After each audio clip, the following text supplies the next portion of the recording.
ఆంధ్రప్రదేశ్ శాసన మండలిలో జరిగిన ఘటనపై రాజ్యసభ సభ్యులు సాన సతీష్ బాబు తీవ్ర ఆగ్రహాన్ని వ్యక్తం చేశారు. కలియుగ దైవం శ్రీ వెంకటేశ్వర స్వామి చిత్రాలను ప్లకార్డులుగా ప్రదర్శించడం, సభలో టేబుల్పై విసిరివేటువంటి చర్యలు అత్యంత బాధాకరమని పేర్కొన్నారు. ఇది కేవలం రాజకీయ చర్య కాకుండా కోట్లాది హిందువుల విశ్వాసాలను దెబ్బతీసే చర్యగా ఆయన అభివర్ణించారు.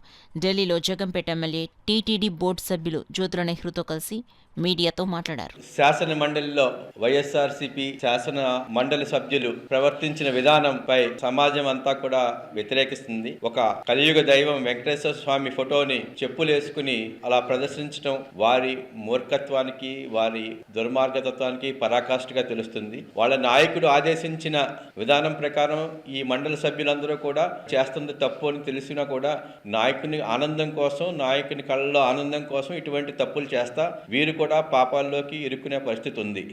అదే విధంగా అక్కడున్న మండలి నాయకుడు బొత్స సత్యనారాయణ గారు కూడా ఎవరు చెప్పులు వేసుకు రాలేదు అని చెప్పడం కూడా చాలా ఆశ్చర్యంగా ఉంది. ఆయనే అక్కడ సాక్షి. కలియుగ దైవం వెంకటేశ్వర స్వామికి ఇటువంటివి చేయటం తప్పు అన్నది సమాజం అంతా కూడా వైఎస్ఆర్సీపీకి బుద్ధి చెప్పే కార్యక్రమం వస్తుంది.